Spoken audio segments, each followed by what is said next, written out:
मैं जानना चाहता हूं कि पाप क्या है। क्या अपने जो कर्तव्यों कानून के विरुद्ध आचरण होता है उसमें ही तो दंड मिलता है। तो भागवती कानून है, गीता, वेद, धर्मशास्त्र, ब्रह्म ऋषि, उसके विरुद्ध जो आचरण होता है उसे पाप कहते हैं। शास्त्र के विरुद्ध पाप आचरण और शास्त्र के अनुकूल पुण्य आचरण।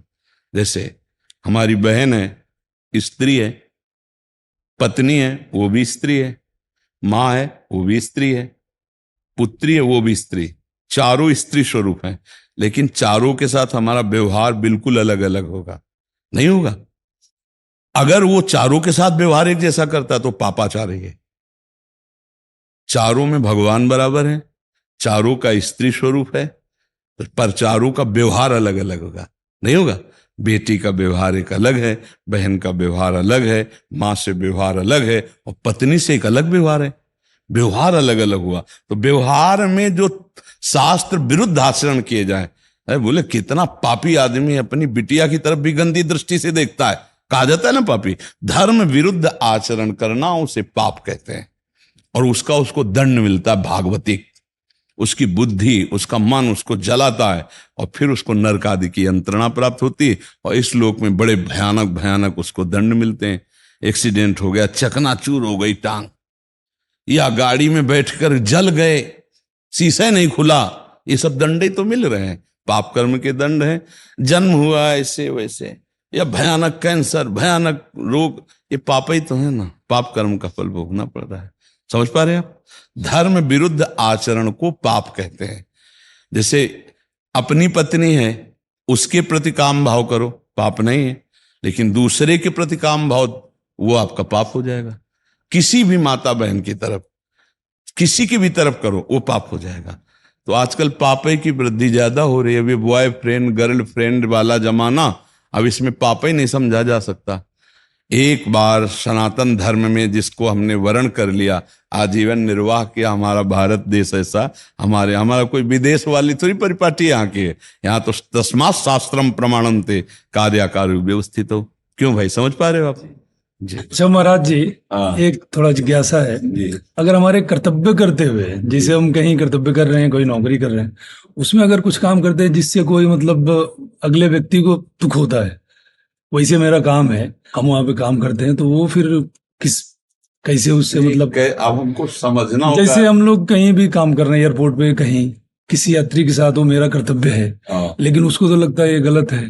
नहीं तो हमें, अगर वो गलत है और हमें उसकी पिटाई करनी पड़े, उसकी सामान छीननी पड़े, वो सामान हमें सरकार को जमा करनी पड़े, उसे जेल भिजवाना पड़े, तो ये हमारी पूजा होगी? वो रोए या चिल्लाए और श्राप दे या गाली दे, उसको तो दंड मिलना है। ये नहीं, बिल्कुल नहीं आएगा, पूजा की श्रेणी में आएगा।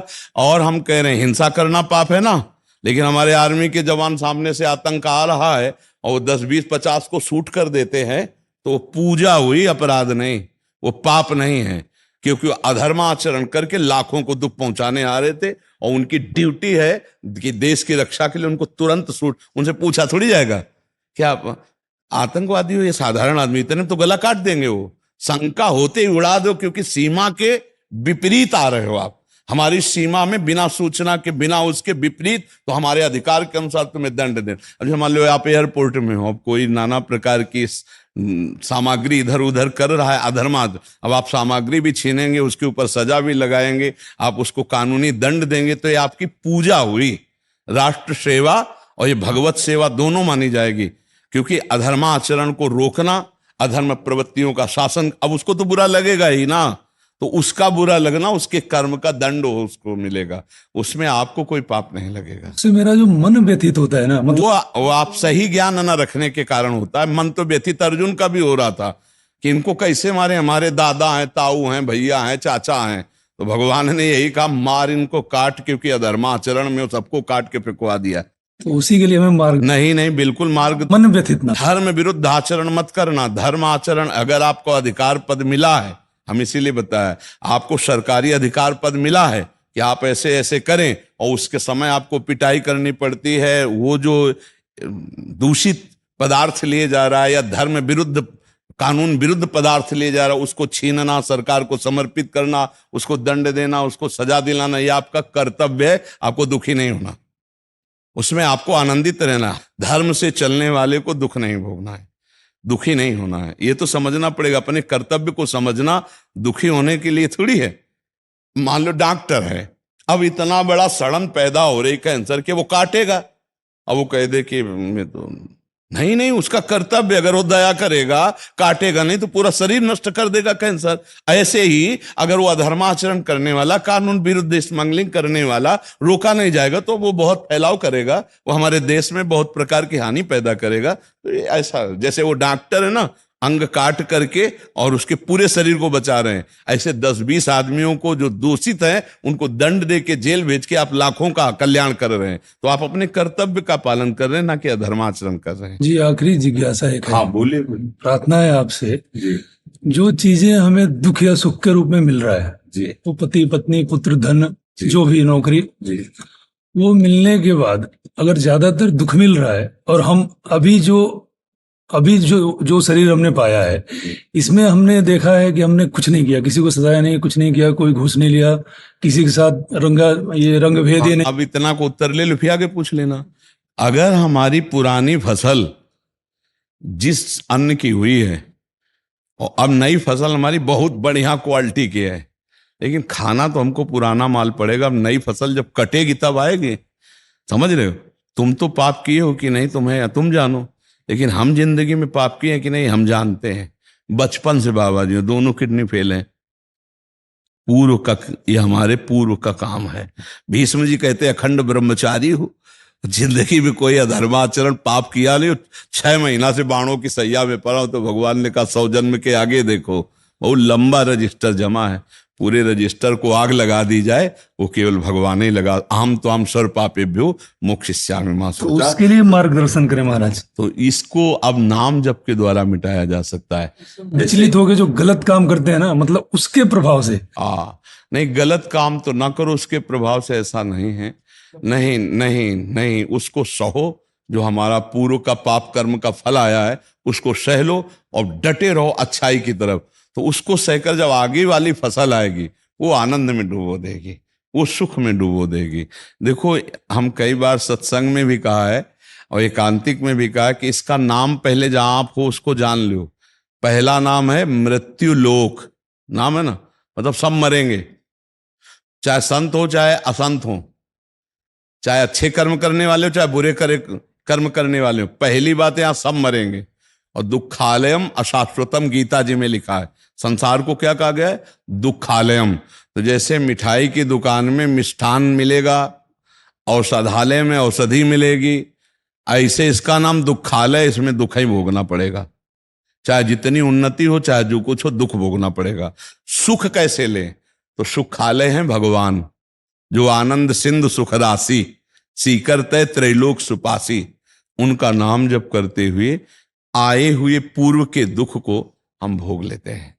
आगे हमारा जीवन बड़ा मंगलमय है, बड़ा आनंदमय है। जैसे आप लोग कितना भजन करते होगे, आप जानो, हम तो बचपन से कर रहे हैं। पर कितनी बड़ी कृपा है इस जन्म के भजन की, कि ऐसी स्थिति में भी 12:30-1 के बीच में बैठ गए थे, नहा धो के 2 बजे तो रोड में आ गए थे। 50-60 हजार लोग रोड में होते हैं, सबसे राधे श्याम करते हुए, और तब से अखंड चल रहा है बोलना, सत्संग एकांतिक वन विहार सब अखंड चल रहा है। भला किडनी फेलियर की इतनी सामर्थ्य होती है? ये है हमारे भगवान की कृपा, ये है हमारे सतमार्ग में चलने की नवीन खेती का फल। लाखों लोग आनंदित हो रहे हैं, लाखों का कल्याण हो रहा है, लाखों भगवत मार्ग में चल रहे हैं। और ये हमारा पूर्व पाप का, वो हमें गिराना चाहता है, पर भगवान हमें उठाए हुए हैं, भगवान बचाए हुए हैं। इसीलिए दुख भोग लो और नाम जप करते हुए अगली फसल तैयार करो अच्छी। जैसे देखते हो कि कोई अच्छा कर्म करता है और दुख भोग रहा है, और एक बुरा कर्म कर रहा है और सुख भोग रहा है, तो इस समय वो बुरा कर्म करके अपनी खेती बुरी बो रहा है, लेकिन पूर्व में उसकी अच्छाई रही है, तो इसलिए वो सुख भोग रहा है। अब ये जो नई खेती का फल आएगा तब उसको पता चलेगा। कोई धर्मात्मा पुरुष धर्म कर रहा है, ये इसकी नई खेती है, लेकिन पूर्व में उसने पाप किए हैं, तो उस समय जो उसको दंड मिल रहा है, मतलब कदम कदम पे परेशानियां आ रही, और बहुत धर्मात्मा है, तो इसके पूर्व का पाप है। ये अच्छे से समझना होगा, बिना पाप के दुख नहीं। तो बोले पापी आदमी को क्यों दुख नहीं मिल रहा? मिलेगा, उसके पुण्य नष्ट होने दो पहले। क्योंकि अगर पुण्य बचे रहेंगे तो उसको दुख में बाधा पहुंच जाएगी। थोड़ा पुण्य नष्ट होने दो, और वो खुशी से पाप कर रहा है कि हम तो पाप करते हैं, हमें दुख ही नहीं मिल रहा, सुख मिल रहा है, वो समझ पा नहीं। तो जहां पुराने पाप और नए पाप दोनों मिले, ब्लास्ट हो जाएगा। इसलिए हमें लगता है कि जीव को पाप कर्म नहीं करना चाहिए। वर्तमान में धर्म पूर्वक आचरण करो, पूर्व के जो पाप का परिणाम दुख आए उसे हंसते हंसते भोग लो। नाम जब से ये दम मिलेगी कि आप भोग लोगे, हंसते हंसते भोग लोगे। मिटाया नहीं जा सकता, प्रारब्ध भोग को नहीं मिटाया जा सकता। जो बाण छूट गया वो नहीं मिटाया जाता। जो तूणीर में है वो भस्म कर दो, उसे संचित कर्म कहते हैं। आगे जो हमारा है वो सही हो रहा है, लेकिन जो पूर्व शरीर रचने के समय कि 10 वर्ष की अवस्था में तुम्हें चोट लगेगी, 20 वर्ष की अवस्था में तुम्हारा हाथ टूटेगा, तुम्हारे कैंसर, वो सब पक्का होगा। तो अब उसके लिए हमें क्या घबराना, सबके हो रहा है। तो नाम जप करते हुए हम उसको सहन करें, पापाचरण बिल्कुल न करें। दुख से ऊब कर कोई पापाचरण न करे, क्योंकि हमने पापाचरण किए तो दुख आया। अब हम अच्छे आचरण करेंगे और दुख को भोग लेंगे, तो अंतिम हमारा बहुत आनंद में व्यतीत हो जाएगा, और अगला जो हमारा आएगा वो बहुत आनंदमय होगा। समझ पा रहे हैं आप जी? राधे राधे भक्तों, अगर आपको यह वीडियो अच्छी लगी हो या यह जानकारी अच्छी लगी हो तो प्लीज़ वीडियो को लाइक कर दीजिए और चैनल को सब्सक्राइब कर दीजिए, ताकि हम आप तक इस तरह की जानकारियाँ पहुंचाते रहें। धन्यवाद। राधे राधे।